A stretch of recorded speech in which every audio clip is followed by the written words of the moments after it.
हजरत Khubaib को गिरफ्तार कर लिया मक्के वालों ने। उस वक़्त गुर्बत थी इस्लाम पर।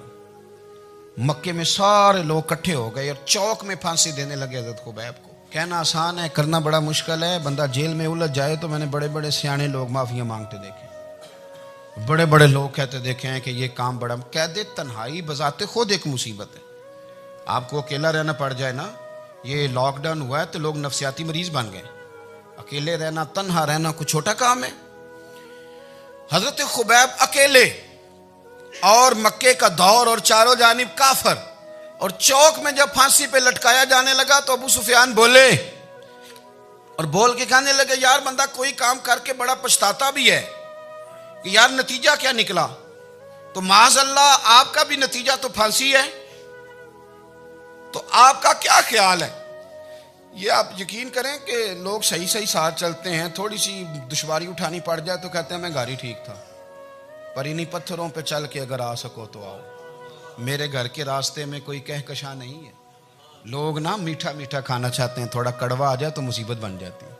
कहते हैं सारे ही फलाने से प्यार करेंगे तो मैं करूँगा, सारे मुखालफत भी करेंगे तो हम इंशाल्लाह प्यार ही करेंगे। ये क्या बात हुई कि हम जमाने का रंग देख के चलेंगे? अब बाद लोग पछता रहे होते हैं।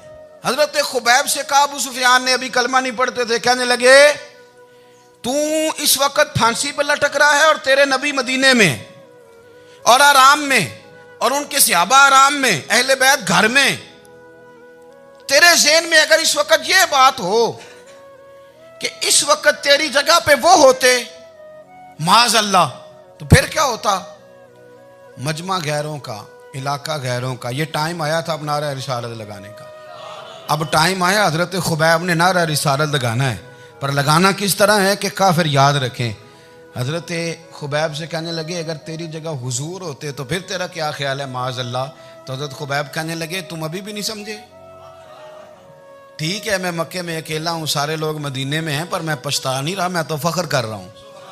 मैं फख्र कर रहा हूँ इसलिए कि चोरी करके जान नहीं दे रहा, मदीने वाले की इज्जत पे जान दे रहा हूँ। मैं फख्र कर रहा हूँ। फरमाया सुन, तू कहता है तेरी जगह हुजूर होते और तुम उन्हें यहाँ माज़अल्लाह फांसी पे लटकाते। फरमाया सुन, मैं तो ये भी पसंद नहीं करता कि मैं घर में बैठा हूँ और मेरे नबी को हल्का सा कांटा भी चुभ जाए। हमारा अपने नबी से मोहब्बत का रिश्ता है, एक कांटा भी हुजूर के कदम मुबारक में चुभे हमें बर्दाश्त।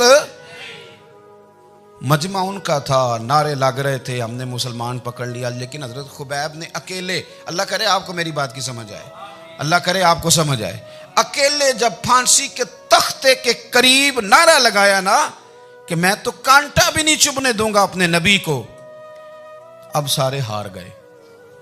अब उस एक जुमले ने ना इनको शिकस्त खुर्दा कर दिया। अब बोल कुछ नहीं सकते थे, गर्दनें झुक गई। और जब सन्नाटा छाया तो अबू सुफियान साथ वाले से कहने लगा बाकी सारी बातें अपनी जगह पर हैं, पर असहाबे मोहम्मद से प्यार तो बड़ा ही करते हैं ना। और वो कच्चा रंग ललारी वाला जेड़ा चढ़दा ते लैंदा रहिंदा, ए इश्क तेरे दा रंग मुहम्मद चढ़ जाए फेर नहीं लैंदा। कहा यार प्यार तो ये करते हैं ना, इसमें कुछ शक वाली बात। इस प्यार से काफिर डरता है। नबी पाक के साथ जज्बाती वाबस्तगी, हुजूर के साथ गुलामों का जज्बाती रिश्ता, और नबी पाक सल्लल्लाहु ताला अलैहि वसल्लम की आमद पर तशक्कुर के जज्बात। इमाम राजी ने लिखा है कि हज़रत मूसा कलीमुल्लाह अलैहिस्सलाम ने तौरात की तख्तियों के अंदर एक उम्मत का जिक्र पढ़ा कि जो उम्मत गुनाह का इरादा करेगी तो गुनाह लिखा नहीं जाएगा जब तक कर न ले, और नेकी का इरादा करेगी तो रब उनकी नेकी लिख देगा, और जब वो कर लेगी तो अल्लाह 10 गुना अजर अता करेगा। और वो ऐसी उम्मत होगी कि जिनके चेहरे क़यामत के दिन नूर की तरह चमकेंगे, और वो उम्मत होगी जिनकी अल्लाह ताला ज़मीन सारी पाक फरमा देगा, जहाँ नमाज पढ़ेंगे नमाज हो जाएगी। ये तज़किरे पढ़ के तो हज़रत मूसा कलीम अर्ज़ करने लगे अल्लाह ये उम्मत मेरी बना दे। तो रब करीम ने फरमाया कि मूसा नहीं, ये तो मेरे महबूब की उम्मत है। फरमाया ये तो मेरे नबी पाक की उम्मत, हुजूर की उम्मत। अल्लाह अकबर। हज़रत मूसा मामूली आदमी नहीं, वो जलीलुल कद्र पैगंबर हैं जिनका कुरान के हर सिपारे में तज़किरा है, कहीं वाज़े तौर पे, कहीं इशारतन, हर पारे में। और हज़रत मूसा अल्लाह के वो नबी हैं जो रब से डायरेक्ट बातें करें कोहे तूर। कहा ए मूसा ये उम्मत तो मेरे नबी की है। तो हज़रत मूसा अलैहिस्सलाम अर्ज़ करते हैं, इमाम राजी ने लिखा है, कहते हैं अल्लाह फिर मुझे अपनी नबी की उम्मत में शामिल कर। ओ यार, हमें लोग कहते हैं मिलाद ना मनाओ। जिस उम्मत में आने के लिए हज़रत मूसा ने दुआ मांगी, जिस महबूब की गुलामी के लिए, हमें तो दुआ भी कोई नहीं मांगनी पड़ी।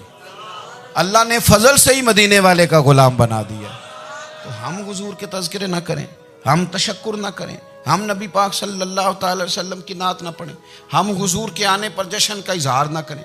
हर वो जायज़ तरीका जिससे इजहार खुशी हो सके वो मिलाद पे करना चाहिए और उसके लिए असबाब बनाने चाहिए। उम्मत का एक जज्बाती अंदाज होना चाहिए नबी पाक के साथ, एक वारफ्तगी, एक ज़ौक़, एक तबीयत के अंदर विजदान। नारा मतलब इस तरह ना हो कि बस चल रहा है काम, मैं नहीं हूँ कायल। मैं कहता हूँ पहले तो कोई लगाए ना, और फिर नारा जब लगता था ना तो मुसलमानों के यहाँ नारा लगता था तो बड़े बड़े लोग कांप जाते थे। सूफिया ने लिखा है कि हज़रत उमर ने जब कलमा पढ़ा ना तो 39 बंदे कलमा पढ़ते थे। तो नबी पाक ने रात को दुआ मांगी, ऐ अल्लाह उमर को मुसलमान करके इस्लाम को इज्जत दे। हज़रत उमर सवेरे आ गए। मुझमें वो तफसील में नहीं जाता, बात लंबी। हज़रत उमर जब आए ना और उन्होंने आते जब कहा ना कि मैं कलमा पढ़ने आया हूँ, तो हुजूर इतने राजी हुए कि नबी पाक ने कहा अल्लाहु अकबर। तो सहाबा ने नारे लगाए अल्लाहु अकबर, अल्लाहु अकबर। यानी 40 लोग मुसलमान हुए तो नारे लगे। हमारे सूफिया कहते हैं हज़रत उमर के आने पर जब नारे लगे तो बताओ कि वो तो नारा तकबीर लगा, नारा रिसालत क्यों नहीं लगा? तो कहते हैं गोया हमें हुजूर ने ये समझाया है, हुजूर के इशारों ने समझाया है कि मैं अब अपने नारे खुद तो नहीं ना लगाऊंगा, मैंने तो अल्लाहु अकबर कह दिया, उमर आ गया है, मेरे नारे लगाता रहेगा। अब नारे लगेंगे। हज़रत उमर ने पहले दिन ही कहा कि हुजूर आप सच्चे रसूल हैं तो छुप छुप के नमाज क्यों पढ़ें? शुरू हो गए नारे, हुजूर आप सच्चे हैं तो छुप छुप के नमाज का क्या माना हो? तो हुजूर ने फरमाया तेरा क्या इरादा? अर्ज़ की हुजूर सारे नहीं, एक मैं, एक अमीर हमजा, एक लाइन के आगे वो लग जाए, एक के आगे मैं लग जाऊं, और बाकी मुसलमान जितने हैं कुल 40 थे, पीछे 18 19 बचेंगे, तो एक लाइन में वो हो जाए, एक में आगे, एक में अमीर हमजा हो, एक में मैं हूं, तो देख लेते हैं ये हमें नमाज कैसे नहीं पढ़ने देते। हाँ देख लेते हैं। आए ना मैदान में, इधर आ सितमगर हुनर आजमाएं, तो तीर आजमा हम जिगर आजमाए, और गुलामाने मोहम्मद जान देने से नहीं डरते, ये सर कट जाए यहाँ रह जाए कुछ परवाह नहीं करते।